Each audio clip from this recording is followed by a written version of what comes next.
कहानी है रामपुर गांव की, जहां के मर्द महिलाओं को हमेशा नीचा दिखाने की कोशिश में रहते।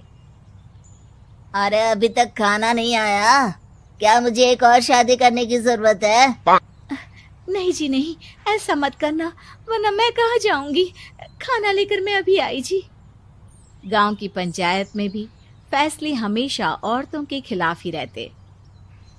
मैं जो फैसला सुनाता हूँ वो भगवान की आज्ञा होती है। इस लड़के ने अपने मन से शादी करके अच्छा नहीं किया। लड़के को घर भेज दो और इसकी शादी इसकी जाति की किसी लड़के से करवा दो, लेकिन ये लड़के, इसे तो गांव के बाहर निकाल दो। नहीं नहीं जमींदार साहब, ये क्या बोल रहे हैं? ऐसा नहीं हो सकता।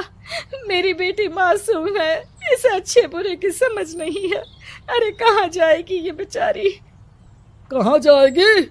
इतनी चिंता है तो पूरे परिवार का गांव निकाला कर देते हैं। बेचारे पूरे बसे बसाए परिवार को गांव छोड़ना पड़ता है। चाहे जो हो, अगर बेटियों को कंट्रोल नहीं कर सकते तो गांव में रहने का कोई मतलब नहीं है। यहाँ औरतों को दब कर रहना होगा। कोई भी अपने हिसाब से कुछ नहीं कर सकता, सब ईश्वर की मर्जी से ही होगा। तभी गांव का एक आदमी दौड़ा दौड़ा आता है। सरपंच साहब, जमींदार साहब, वो कालिया है ना, उसकी बेटी पढ़ने के लिए शहर जा रही है। अच्छा, ये कब हो गया?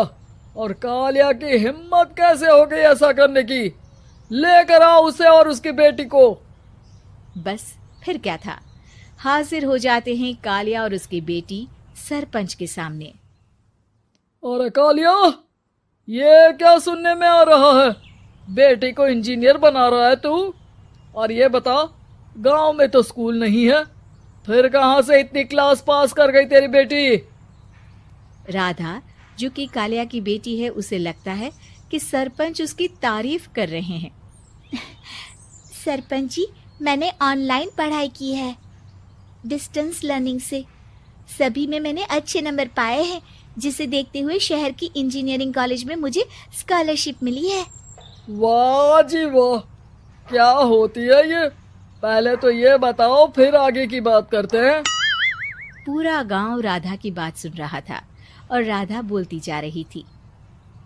तो ऐसे मैं फ्री में एक अच्छी शिक्षा लेकर गांव में जो कुछ परेशानियां हैं, जैसे बिजली, पानी और इंटरनेट जैसी समस्याओं के लिए काम करूंगी। मैं गांव को शहर से जोड़ने के लिए पुल का निर्माण करवाने का प्रस्ताव रखूंगी। मुझे पूरी उम्मीद है कि जल्द ही हमारा गांव भी तरक्की की राह पर चल पड़ेगा। राधा की बात सुनकर सारे गांव वाले ताली बजाने लगते हैं। सरपंच को समझ नहीं आता कि वो क्या करे। चुप रह नादान लड़की, गांव के खिलाफ जाने के लिए तुझे गांव से बेदखल कर दिया जाएगा, वो भी पूरे परिवार के साथ। और हाँ, अगर ठीक से गांव में रहना चाहती है तो ये पढ़ाई लिखाई छोड़ दे। हम तेरे लिए गांव का कोई होनहार लड़का देखेंगे। तभी गांव का एक आदमी बोल पड़ता है। अरे नहीं नहीं सरपंच जी, राधा बिटिया जो बता रही है, अगर वैसा हो जाए तो हम लोगों को पैसा कमाने के लिए बाहर नहीं जाना पड़ेगा। हाँ जी, और ना ही कोसों दूर पानी के लिए भटकना पड़ेगा। हमारे बच्चे भी अच्छी पढ़ाई कर सकेंगे और आगे बढ़ेंगे, ना कि हमारी तरह खेती करते बैठेंगे। क्यों गांव वालों, राधा बिटिया का साथ देना चाहिए ना। सरपंच देखता है कि गांव राधा के साथ है तो वो चुप हो जाता है। वो घर आकर अपने सलाहकार से बात करता है, जो बहुत ही चालाक किस्म का इंसान होता है।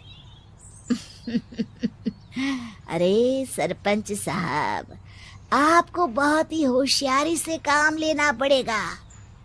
एक बार गांव तरक्की कर गया, यहाँ के बालक पढ़ लिए तो कोई ना पूछेगा आपको। और फिर ये जो बेटा और बेटी है ना आपके, इनको भी आम लोगों की तरह ही जीवन जीना होगा। हाँ, लेकिन करे तो क्या करे? वो ना आप मुझ पर छोड़ दीजिए, बस मैं जैसा बोलूं करते जाइए।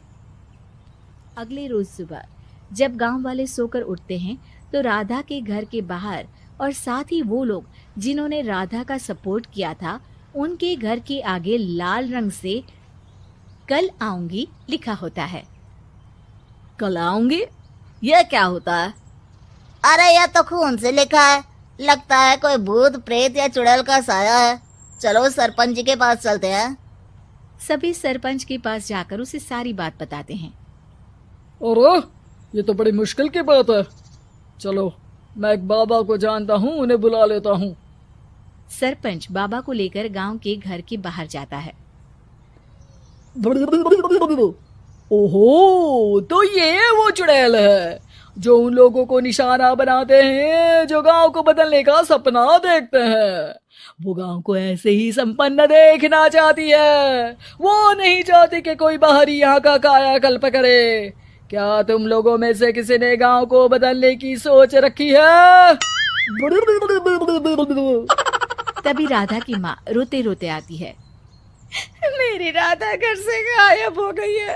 अरे कोई तो बचाओ, मेरी बच्ची कहाँ गई?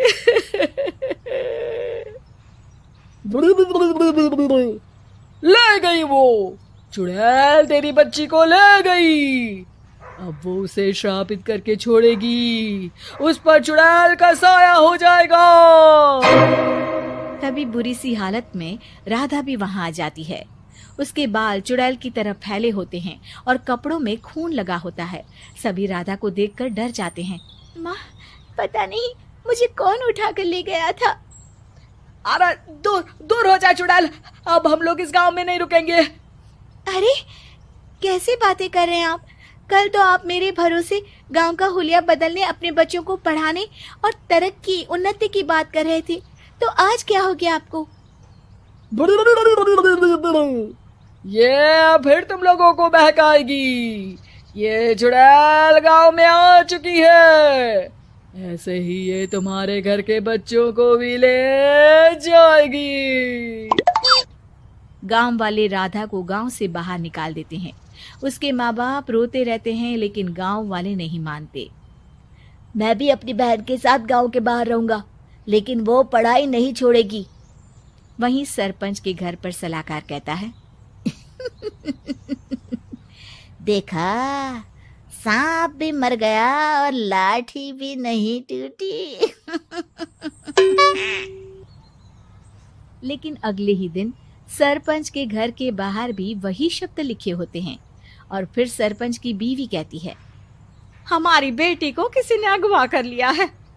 तभी राधा का भाई वहां आ जाता है। अरे गांव वालों, मैंने सरपंच जी की बेटी को देखा था। वो चुड़ैल उसे उठाकर ले जा रही थी। अरे क्या मजाक कर रहे हो? नहीं नहीं सरपंच जी, आप नहीं जानते। वो चुड़ैल अब आपकी बेटी में आ जाएगी, जैसे राधा के अंदर आ गई थी। तभी सरपंच की बेटी वैसी ही हालत में वहां आती है जैसे राधा आई थी। पापा, पता नहीं कैसे मैं गायब हो गई थी। चुड़ैल, इसके अंदर भी चुड़ैल का साया है, मारो इसे।